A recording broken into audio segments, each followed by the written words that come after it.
అదే సమయంలో youth and sports, ఇంకొక పక్కన labour, factories, boilers, human resource development, health కూడా ఈరోజు ప్రతిపాదించారు. అధ్యక్ష ఐటీ కూడా ప్రతిపాదించారు. అయితే అధ్యక్ష ఇక్కడ మనం ఒకసారి మంత్రులు కూడా చాలా డీటెయిల్డ్గా చెప్పారు. నేను ఆ డీటెయిల్స్ పోకుండా ఏదైతే మానవ వనరుల అభివృద్ధి కోసం ఇద్దరు మంత్రులు మాట్లాడినప్పుడు చాలా డీటెయిల్డ్గా ప్రాథమిక విద్య, హైయర్ ఎడ్యుకేషన్, ఫైనల్గా ఆంధ్రప్రదేశ్ని ఒక నాలెడ్జ్ హబ్గా తయారు చేయాలంటే ఏ విధంగా పోవాలో చాలా డీటెయిల్డ్గా చెప్పడమే కాకుండా ఈరోజు పేరెంట్స్ టీచర్స్ మీటింగ్ కూడా పెట్టి క్రియేటివ్ వే కింద పేరెంట్స్ని, టీచర్స్ని, స్టూడెంట్స్ ఇన్వాల్వ్ చేసి వాళ్ళలో చైతన్యం తీసుకురావడం, ఎక్కడికక్కడ ఐటీని కూడా ఉపయోగించుకొని నెక్స్ట్ ఫేజ్ ఏఐ కూడా పోయే పరిస్థితికి వస్తున్నారు. అదే సమయంలో దిశ ఇప్పుడే హెల్త్ విషయంలో మంత్రి గారు చాలా డీటెయిల్డ్గా చాలా వివరాలు చెప్పారు. ఈరోజు first time universal health coverage తీసుకొస్తున్నాం. ప్రతి ఒక్కరికి, పేదవాళ్ళందరికీ కూడా, మధ్యతరగతికి కూడా 2,50,000 రూపాయలు ప్రతి ఒక్కరికి ఇన్సూరెన్స్ చేసిన ఏకైక ప్రభుత్వం, మొదటి ప్రభుత్వం ఎన్డీఏ ప్రభుత్వం ఇక్కడ దిశ. అదే సమయంలో దిశ పేదవాళ్లకు ఎన్టీఆర్ వైద్య సేవ కానీ మిగిలిన కార్యక్రమాల ద్వారా 20 లక్షల వరకు ఖర్చు పెట్టడానికి ఏమాత్రం కూడా నెక్కిపోకుండా ముందుకు పోతున్నాం. ఇక్కడికి వచ్చినప్పుడు దిశ ప్రివెంటివ్, రియల్ టైం మానిటరింగ్, అదే సమయంలో కాస్ట్ ఎఫెక్టివ్ క్యూరేటివ్ మెథడ్స్ కూడా ఇంట్రడ్యూస్ చేస్తున్నాం. క్వాలిటేటివ్ కింద ఎక్కడ కూడా వీళ్ళంత వరకు ఇన్ఫ్రాస్ట్రక్చర్ అంతా కూడా స్ట్రెంగ్తన్ చేస్తున్నాం. డాక్టర్స్ను కూడా రాజకీయ కోణంలో కాకుండా సేవాభావంతో ఎవరైతే ఎక్కడ అవసరం ఉందో అక్కడికే పెడుతున్నాం. పీపీపీ కింద కాలేజెస్ గురించి చాలా డీటెయిల్గా చెప్పారు దిశ. ఏది కట్టకుండా కావాలని చెప్పి ఏదో ఒక ల్యాండ్ కూడా కొన్ని దగ్గరైతే ల్యాండ్ కూడా చూపించిన దాఖలాలు లేవు, అలాంటివన్నీ ఉన్నాయి. ఇంకొక పక్కన కొన్ని దగ్గర హాస్పిటల్స్ కూడా తక్కువ ఉన్నాయి. కొన్ని నియోజకవర్గాల్లో ప్రతి ఒక్క నియోజకవర్గంలో కనీసం 100 పడకల ఆసుపత్రి ఉండాలి ఈ ప్రభుత్వం యొక్క విధానం. ఇంకొక పక్కన ఏవైతే మెడికల్ కాలేజెస్ ఉన్నాయో ఈ కాలేజెస్ అన్నీ కూడా పూర్తి చేస్తాం. ఇది కాకుండా అది కూడా దేశం మళ్ళీ చెప్తున్నా, పీపీపీ అంటే ఇది ప్రైవేట్ కాదు, పబ్లిక్ ప్రైవేట్ పార్టిసిపేషన్. అల్టిమేట్గా మన గవర్నమెంట్ స్టాండర్డ్సే ఉంటాయి. ఆ హాస్పిటల్లో కూడా మళ్ళీ ఒకసారి చెప్తున్నా, ఏదైతే అవుట్ పేషెంట్ బ్లాక్ కానీ, మెడిసిన్స్ కానీ 70% అక్కడ ఏది ఇచ్చినా మన ఆధ్వర్యంలోనే గవర్నమెంట్ ఏ విధంగా చేస్తాం అదేవిధంగా సర్వీసెస్ ఉంటాయి. ఫైనల్గా ఒక 20 సంవత్సరాలు 15 సంవత్సరాలు వాళ్ళు ఇచ్చే సర్వీసులను బట్టి మళ్ళీ ఆ ఆస్తి గవర్నమెంట్ ఆస్తి తప్ప ఇది ప్రైవేట్ ఆస్తి కాదని చెప్పి కూడా నేను మీకు తెలియజేస్తున్నా. ఇది ఈరోజు దేశం మొత్తం ఏ ప్రాజెక్ట్ వచ్చినా త్వరితగతిన ఫలితాలు రావాలంటే మనం పీపీపీకి వెళ్తున్నాం. అదే ఇక్కడ కూడా వర్తింపజేస్తామని చెప్పి కూడా నేను మీకు తెలియజేస్తున్నాను. అదే మరి అధ్యక్ష ఈరోజు సంజీవిని ప్రాజెక్ట్ గురించి కూడా చాలా డీటెయిల్ చెప్పారు. డిజిటల్ హెల్త్ రికార్డ్స్ తీసుకొస్తున్నాం. కంట్రీలో మొట్టమొదటిసారిగా ప్రతి ఒక్కరి హెల్త్ గురించి డిజిటల్ చేసి ఎక్కడికక్కడ అందుబాటులో పెట్టడమే కాకుండా ఒక నాణ్యమైన వైద్యాన్ని ఇవ్వడానికి అన్ని విధాల ప్రయత్నం చేస్తాం. ఇంకో పక్కన దిశ ఈ రెండు అయిన తర్వాత అతి ముఖ్యమైన సబ్జెక్ట్ ఈరోజు మనకు ఇండస్ట్రీస్ వచ్చింది. ఇండస్ట్రీస్ వస్తే ఆ దిశ ఈ రెండు విషయాల్లో కూడా చాలా వరకు వెనకబడ్డాం. ఒకప్పుడు 3-4 లేకుంటే 2-3 ప్లేసుల్లో ఉండే విద్య కనీసం 20 కంటే కిందికి వెళ్ళిపోయే పరిస్థితి వచ్చింది. ఎక్కడ కూడా భారతదేశంలో దిశ విద్య విషయంలో మనం ఒకసారి చూస్తే మాతృభాషలో నేర్చుకుంటే ఈజీగా అర్థం కావడం, కానీ ప్రైమరీ ఎడ్యుకేషన్ ఎక్కడ చూసినా ప్రపంచం అంతా కూడా మాతృభాష ఉంటుంది. అలాంటిది ఇంగ్లీష్ అని చెప్పి అటు ఇటు కాకుండా చేసి చాలా వరకు నష్టపోయారు. ఈరోజు దేశం అంతా కూడా ఒక పాలసీ తీసుకున్నారు, ప్రైమరీ ఎడ్యుకేషన్ ఎప్పుడు కూడా మాతృభాషలో ఉండాలని. ఆ విషయంలో కూడా ఈ ప్రభుత్వం చాలా స్పష్టంగా ఉన్నామని చెప్పి తెలియజేసుకుంటూ, ఇది ఆంధ్రప్రదేశ్ రాష్ట్రం అధ్యక్ష, తెలుగు రాష్ట్రం అధ్యక్ష, తెలుగు నేర్చుకోకపోతే భవిష్యత్తులో మన ఉలికిని కోల్పోయే పరిస్థితి వస్తుంది. తప్పకుండా ప్రపంచం మొత్తం తెలివైన యువతను తయారు చేసే బాధ్యత, తెలుగును కాపాడుకునే బాధ్యత ఈ ప్రభుత్వం తీసుకుంటారు. ఇది కాకుండా అధ్యక్ష, ఈరోజు పారిశ్రామిక రంగం చాలా డీటెయిల్డ్ మాట్లాడారు, చాలామంది చెప్పారు. బాగా మీరు చూస్తే 1924 బ్రాండ్ పూర్తిగా దెబ్బతినింది. మామూలుగా ఎంత బెదిరింపులంటే భయభ్రాంతులు చేసే పరిస్థితికి వచ్చారు.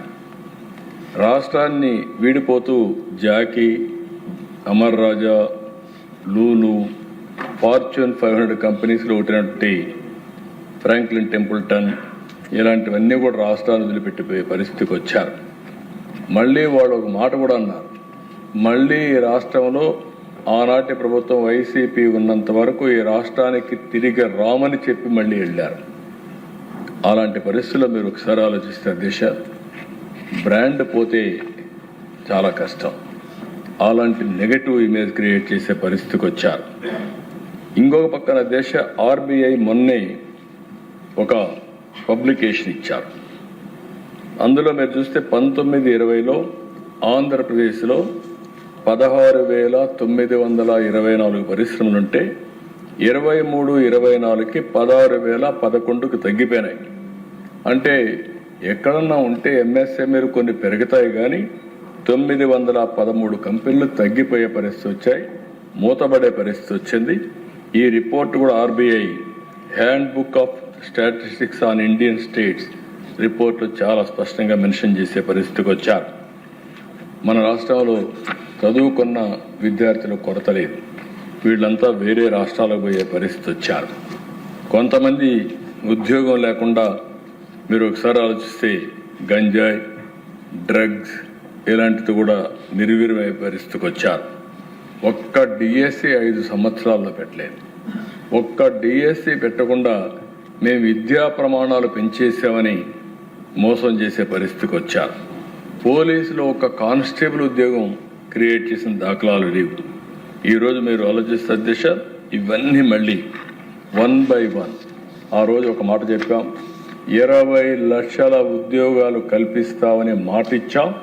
దానికోసమే ఈ ఉద్యోగాలు కల్పించే శాఖలతో కలిపి లోకేష్ గారిని చైర్మన్గా పెట్టి ఒక కమిటీ కూడా వేసాం అధ్యక్ష. చాలా గర్వపడుతున్నాం.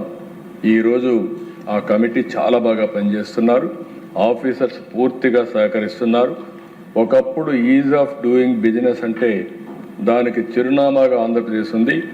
ఇప్పుడు స్పీడ్ ఆఫ్ డూయింగ్ బిజినెస్కి చిరునామాగా ఆంధ్రప్రదేశ్ తయారయ్యింది. 25 పాలసీలు తీసుకొచ్చాం.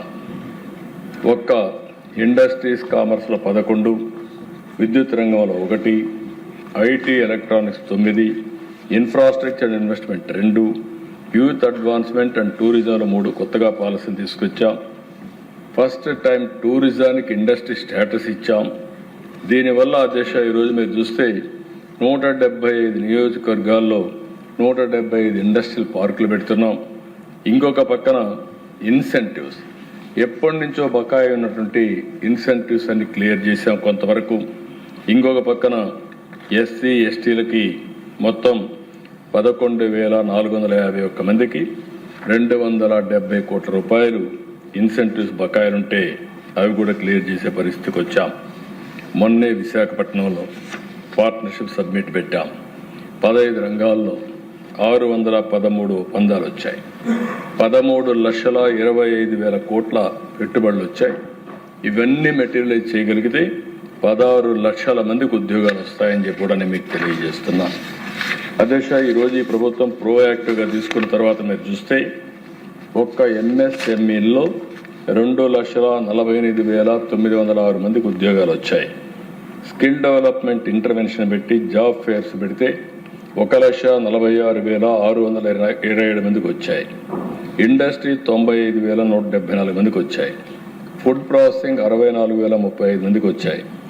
అదే మరి గవర్నమెంట్ జాబ్ క్రియేషన్లో ఇప్పటి వరకు ఏదైతే మెగా డిఎస్సి కానీ పోలీస్ కానిస్టేబుల్స్ కానీ మిగిలినటన్నీ చూస్తే 30,598 ఉద్యోగాలు గవర్నమెంట్లో ఇచ్చిన ఘనత ఈ ప్రభుత్వానికి దక్కింది. నెట్ క్యాప్లో 20,393, IT electronics 13,866, tourism 5,028, mines and geology 3,220, మొత్తం 6,28,327 మందికి ఇప్పటికి ఉద్యోగాలు ఇచ్చిన ఘనత ఈ ప్రభుత్వానికి దక్కింది. ఇంకా ఉద్యోగాలు ఇస్తున్నా ఇది నిరంతరం పర్యవేక్షిస్తాం, ముందుకు తీసుకెళ్తాం. రాబోయే రోజుల్లో ఆంధ్రప్రదేశ్ అనేది ఒక ప్రిఫర్డ్ డెస్టినేషన్ కింద పెట్టుబడులకి ఒక బెస్ట్ డెస్టినేషన్ కింద తయారు చేస్తాం. విశాఖ ఇది కూడా దిశ. ఏ ఒక్క ప్రాంతంలోనే అభివృద్ధి కాకుండా అన్ని ప్రాంతాల సమగ్ర అభివృద్ధి పోతున్నాం. విశాఖపట్నం, తిరుపతి, అమరావతి 3 ఎకనామిక్ జోన్స్ని పెట్టుకొని ఆ ప్రాంతాలు అభివృద్ధి చేస్తాం. 2047కి మనం చూస్తే $2.4 ట్రిలియన్ ఎకానమీ తయారు చేయాలని ఒక యాక్షన్ ప్లాన్ పెట్టుకున్నాం. ఐటీకి, జీసీసీకి, డేటా సెంటర్కి ఇవన్నీ కూడా విశాఖపట్నం ఒక హబ్గా తయారవుతుంది.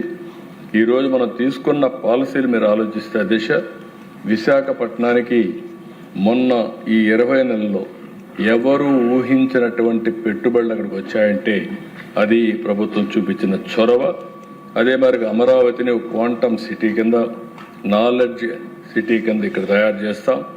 రాయలసీమ మొత్తం తిరుపతి కేంద్రంగా space, aerospace, defence, drone, electronics ఇవన్నీ కూడా తీసుకొచ్చి దాన్ని ఒక హబ్గా తయారు చేస్తాం. కొప్పర్తి, ఓర్బకల్ 2 నోడ్స్ ముందుకు పోతున్నాయి. అనకాపల్లి బల్క్ డ్రగ్ పార్క్ కూడా తీసుకొచ్చాం.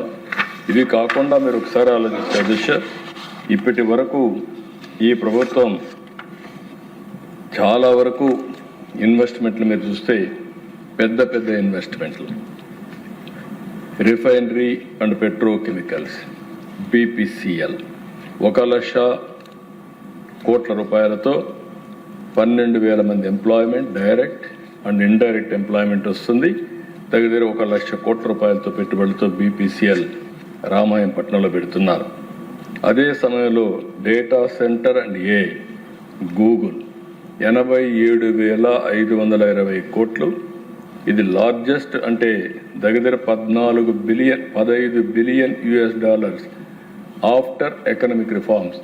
Biggest investment, foreign direct investment ఇండియాకు వచ్చిందంటే అది గూగుల్లే మొదటిది. అది విశాఖపట్నానికి వచ్చింది. ఆ రోజు ఇది కూడా ఇప్పుడే ఈ ప్రభుత్వానికి అధ్యక్ష ఒక మాట చెప్పాలి.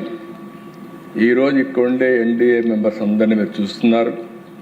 మేము అందరం కూడా ఒకే ఆలోచన. ఎన్నికల ముందు ఒక మాట చెప్పాం, రాష్ట్రాన్ని పునర్నిర్మాణం చేస్తాం, అభివృద్ధి, సంక్షేమం, సుపరిపాలనతో ముందుకు పోతాను ఆ రోజు చెప్పాం. ఈ 20 నెలల్లో చెప్పిన మాట కోసం ఇటు నేను కానీ, అటు పవన్ కళ్యాణ్ గారు కానీ, అటు బీజేపీ కానీ ఒకే మాట మీద ముందుకు పోతున్నాను మరొక్కసారి తెలియజేస్తున్నా. ఇవి సాధించామంటే ఈ ఐకమత్యంతో, డెడికేషన్తో పనిచేశాం కాబట్టి ఇది సాధ్యమవుతోంది. అదే మరి ఇక్కడ ఇది ఇన్వెస్ట్మెంట్ వచ్చినప్పుడైతే నేను కూడా ఒకసారి ఇంత అనుభవం ఉన్నా వీళ్ళు పోయే ఫాస్ట్నెస్ చూసిన తర్వాత 1-2 సార్లు ఆలోచించాను. ఒకరోజు మీటింగ్లో నేను ఇన్వెస్ట్మెంటర్స్ మీటింగ్ పెట్టుకున్నప్పుడు SIPB మీటింగ్ జరుగుతూ ఉంది. ఆ మీటింగ్లో ఒక ప్రపోజల్స్ పెట్టినప్పుడు విశాఖపట్నంలో 99 పైసలు లేకుంటే రూపాయికి ల్యాండ్ ఇవ్వాలి ఎకరాన్ని కోరినప్పుడు నేను కూడా 2 నిమిషాలు ఆలోచించాను. దీనివల్ల నేను చాలా ఇన్వెస్ట్మెంట్ తీసుకొచ్చారు, కానీ ఇది పనిచేస్తుందా ఇది ఒకటే కూడా ఆలోచించాను. కాదు అని అందరూ ఎవరైతే లోకేష్ గారు ఆ కన్సర్న్ చైర్మన్గా మిగిలిన మంత్రులు చెప్పినప్పుడు సరే ఓకే యాక్సెప్ట్ చేద్దాం, ముందుకు పోమన్నాం. ఫస్ట్ మేము యాక్సెప్ట్ చేసిన ప్రాజెక్టు టాటా TCS. అది వచ్చిన తర్వాత క్యూ కట్టారు, అనేక కంపెనీలు వచ్చాయి. 20 నెలల్లో ఇన్ని కంపెనీలు విశాఖపట్నానికి రావడం ఒక చరిత్ర. దానికి కారణం 25.6% పెట్టుబడులు ఒక్క రాష్ట్రానికి వచ్చాయంటే అది రాష్ట్రం యొక్క సత్తా అని మరొకసారి మీ ద్వారా ప్రజలందరికీ విజ్ఞప్తి చేస్తున్నాను. ఆర్సీఆర్ మిత్తల్ అధ్యక్ష స్టీల్ సిటీ దగ్గర they are going to spend 69,000 కోట్ల రూపాయలు ఫేజ్ 1లో ఖర్చు పెడతారు. 26,000 మందికి అపాయింట్మెంట్ వస్తుంది. ఈ మంత్లోనే 23వ తారీఖున ఫౌండేషన్ ఇస్తున్నాం. గూగుల్ నెక్స్ట్ మంత్లో వేస్తాం. ఇవన్నీ కూడా రాబోయే రోజుల్లో 1 by 1 చేసి ముందుకు పోతామని చెప్పి కూడా నేను మీకు తెలియజేస్తున్నాను. రిలయన్స్ ఇండస్ట్రీస్ 65,000 కోట్లతో ఏదైతే 500 నెంబర్ CBG ప్లాంట్స్ పెడుతున్నారు. ఇది కాకుండా డేటా సెంటర్ పెట్టడానికి కూడా ముందుకు వస్తున్నారు. AM green metals and materials limited అయితే దగ్గర గ్రీన్ అమోనియం కోసం ముందుకు పోతున్నారు. 44,000 కోట్ల రూపాయలు కాకినాడలో ఖర్చు పెట్టబోతున్నారు. అదే మాదిరిగా దేశ ఇండి చిప్ సెమీ కండక్టర్ లిమిటెడ్ ఇది కూడా 22,970 కోట్లతో 1,241 మందికి ఉద్యోగాలు వస్తాయి. ఇంకొక పక్కన AP NTPC green energy limited రెండు కలిపి ఒక పెద్ద పెట్టుబడి వస్తుంది. ఇది విశాఖపట్నంలో ఇది 1,85,000 కోట్లు. సిఫీ ఇన్ఫినిట్ స్పేస్ లిమిటెడ్ 16,466 కోట్లు. AM గ్రీన్ అమోనియా నేను ముందే చెప్పిన దిశ టాటా పవర్ రెన్యూవబుల్ ఎనర్జీ కూడా దగ్గర 6,670 కోట్లతో పెడుతున్నారు. ఇంటిగ్రేట్ ఫార్మా ఏదైతే లారస్ ల్యాబ్ 5,630 కోట్లతో పెడుతున్నారు. అదే సమయంలో షిరిడి సాయి ఎలక్ట్రికల్ లిమిటెడ్ ఒక 5,570 కోట్లతో కడపలో ఒక ఇండస్ట్రీ పెడుతున్నారు. LG ఎలక్ట్రానిక్స్ కూడా ఒక 5,000 కోట్లు. ఈ విధంగా మీరు ఆలోచిస్తే దిశ సిమెంట్ కానీ TCS, కాగ్నిజెంట్, రహిజా, విశాఖ రియాలిటీ ఇలాంటి అనేకమైన కంపెనీలన్నీ పెట్టుబడి పెట్టే పరిస్థితి వచ్చింది. ఈరోజు అధ్యక్ష ప్రభుత్వం కూడా ఒకటి ఆలోచించాం. భవిష్యత్తులో ఈ ఇన్వెస్ట్మెంట్స్ ఇంకా రావాలంటే ఎస్క్రో అకౌంట్ కూడా ఒకటి ఆలోచించాం. అన్నీ కూడా సింప్లిఫికేషన్ చేస్తాం. స్పీడ్ ఆఫ్ డూయింగ్ బిజినెస్ పోతాం.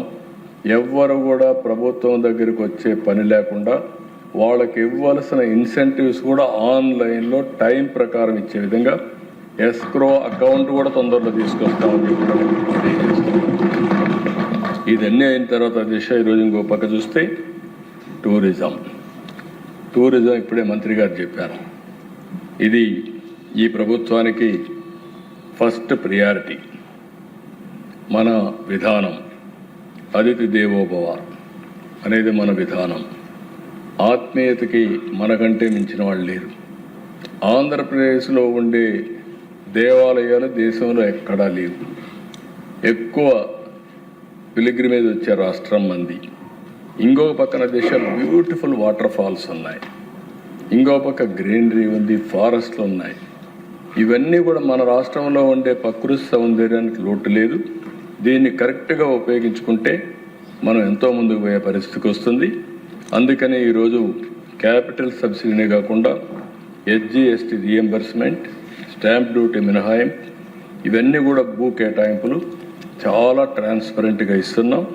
ఇంకొక పక్కన హోటల్ కానీ, రిసార్ట్స్ కానీ, టెంట్ సిటీస్ కానీ, థీమ్ పార్కులు, MICE, meetings, incentives, conferences, exhibitions ఇవన్నీ కూడా పెద్ద ఎత్తున ఇన్వెస్ట్మెంట్స్ వచ్చాయి. ఈరోజు పర్యాటక ఉపాధి, కారవాన్, హోమ్ స్టే, B&B విధానాలు, అడ్వెంచర్ స్పోర్ట్ ఇవన్నీ కూడా పెద్ద ఎత్తున ప్రాధాన్యత వచ్చాయి. 102 MOUలు చేశాం. ఇంకొక పక్కన 18,445 కోట్ల పెట్టుబడులు జరిగాయి. దీనితో ఎన్నికలు పూర్తయితే 3,06,640 మందికి ఉద్యోగాలు వస్తాయి. ఇప్పటి వరకు మీరు ఆలోచిస్తే అధ్యక్ష రాష్ట్రంలో ఎన్ని రూములు ఉన్నాయో అన్ని రూములు ఈ 20 నెలల్లో వచ్చాయి. 9,466 కోట్ల రూపాయల పెట్టుబడితో 7,348 క్లాసిఫైడ్ హోటల్ గదులకి SIPB క్లియరెన్స్ ఇచ్చాం. దీనివల్ల 47,000 మందికి ఉద్యోగాలు వచ్చే అవకాశం వస్తుంది. ఇది కాకుండా దిశ Suryalanka, one of the most beautiful beach. Goa కంటే బాగుంటుంది. ఈరోజు సాటర్డే సండే అయితే అక్కడ రూములు దొరికే పరిస్థితి లేదు. దీనికి గవర్నమెంట్ ఆఫ్ ఇండియా 98 కోట్లు ఇచ్చారు. రాబోయే రోజుల్లో సూర్యలంక ఒక పర్యాటక కేంద్రంగా తయారు చేసి గోవాతో పోటీగా ముందుకు పోవడంలో ఏమాత్రం లేదు తయారు చేస్తాం. అఖండ గోదావరి, అక్కడి నుంచి పాపికొండలు, భద్రాచలం వరకు దీన్ని డెవలప్ చేస్తే అలాంటిది ఎక్కడా లేదు. ఇంకో పక్క గండికోటలో మీరు చూస్తే 78 కోట్లు ఇచ్చారు. దానికి కూడా మనం చూస్తే గ్రాండ్ కెనన్, దానికంటే బ్యూటిఫుల్ ప్లేస్ ఇది. ఆ వాటర్ కానీ అక్కడ ఉండే సీనరిక్ ప్లేసెస్ కానీ ఎక్కడా ఉండవు. అది కూడా డెవలప్ చేస్తాం. ఇంకో పక్క సింహాచలంలో ప్రహ్లాద్ ప్రాజెక్ట్ ఇచ్చారు. బొర్రా గుహల కోసం 30 కోట్లు ఇచ్చారు. అహోబిలం ఒక 25 కోట్లు ఇచ్చారు.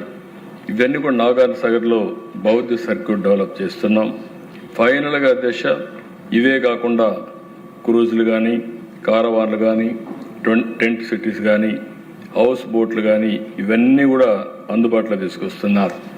హోమ్ స్టేకి కూడా ప్రాధాన్యత ఇస్తున్నారు. ఇప్పటికి మీరు చూసినప్పుడు దగ్గర 1855 హోమ్ స్టేలు, 5,446 గదులు అనుసంధానం చేశారు. ఇవన్నీ కూడా మొత్తం ఇంటర్నేషనల్ చైన్స్ తీసుకొచ్చి ఎక్కడికక్కడ అనుసంధానం చేస్తున్నాం. ఇవి కానీ కంప్లీట్ అయితే వన్ ఆఫ్ ది బెస్ట్ డెస్టినేషన్గా తయారవుతున్న దాంట్లో ఏమాత్రం అనుమానం లేదని చెప్పి కూడా నేను మీకు తెలియజేస్తున్నా. అందుకనే దిశ ఈ సబ్జెక్ట్స్ అన్ని చూసినప్పుడు ఇంకో పక్క ఎక్సైజ్ ఇప్పుడే మహాధర్మ మంత్రి గారు ఎక్సైజ్లో మీరు చూస్తే చాలా ఎప్పుడు మీరే అన్నారు 3,500 కోట్లు అవినీతి జరిగింది స్కామ్ అంటే కాదు, 10,000 కోట్ల వరకు జరిగిందని మీరు చెప్పే పరిస్థితికి వచ్చారు.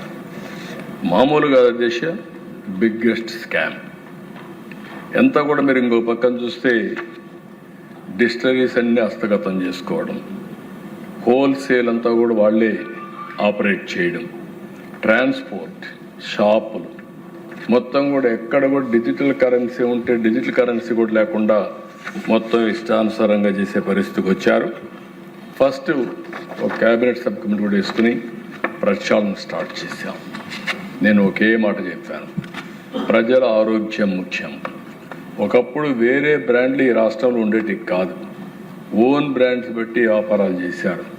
ఇప్పుడు నేషనల్, ఇంటర్నేషనల్ అన్ని బ్రాండ్స్ ఉన్నాయి. ట్రాన్స్పరెంట్గా చేస్తున్నారు. హోలోగ్రామ్ కానీ, క్యూఆర్ కోడ్ కానీ ఇవన్నీ పెట్టి బ్యాచ్ మ్యానుఫ్యాక్చరింగ్ మొత్తం ట్రాన్స్పరెంట్గా చేస్తున్నారు. ఎక్కడ కూడా చిన్న ఇది లేకుండా ఎవరు తప్పు చేసినా చాలా ఫర్మ్గా యాక్షన్ తీసుకునే పరిస్థితి వస్తుంది. ఈ రాష్ట్రంలో పేదవాళ్ళ ఆరోగ్యం, ప్రజల ఆరోగ్యం చాలా ముఖ్యం. ప్రజల ఆరోగ్యాన్ని ఆ రోజుట్లో మీరు చూస్తే ఒక రిపోర్ట్ ప్రకారం 30,000 మంది చనిపోయారు దేశం. ఈ నాసిరకం మద్యం దాగి 30,000 మంది చనిపోయారని చాలా బాధాకరమైన కిడ్నీ కానీ, హార్ట్ కానీ, లివర్ కానీ ఇవన్నీ డ్యామేజ్ అయ్యే పరిస్థితి వచ్చింది. ఏదేమైనా ఎక్సైజ్ మొత్తం ప్రక్షాళన చేశాం. ప్రభుత్వానికి రావాల్సిన ఆదాయం వస్తూ ఉంది. ప్రజల ఆరోగ్యాన్ని కూడా కాపాడి ముందుకు పోతున్నానని చెప్పి మీకు తెలియజేస్తూ ఇవన్నీ జరుగుతూ ఉంటాయి దేశ. వీళ్ళు భరించలేకుండా నెగటివ్ ప్రచారం మొదలుపెట్టారు.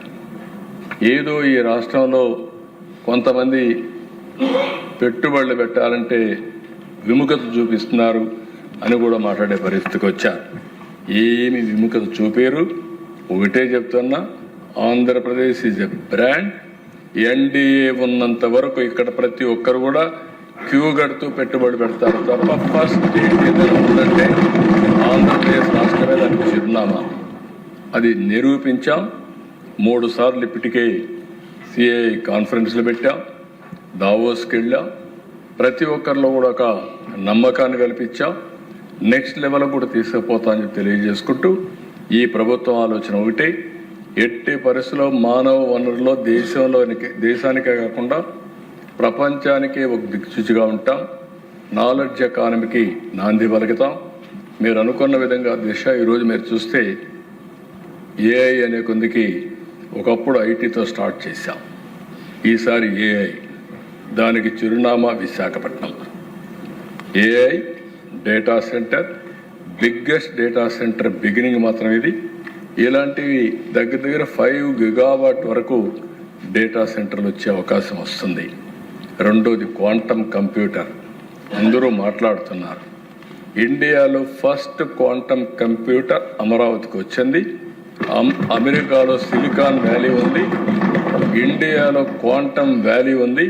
ఆ క్వాంటమ్ వ్యాలీకి చిరునామా మన అమరావతిని మరొకసారి విజ్ఞప్తి చేస్తున్నాను అధ్యక్ష.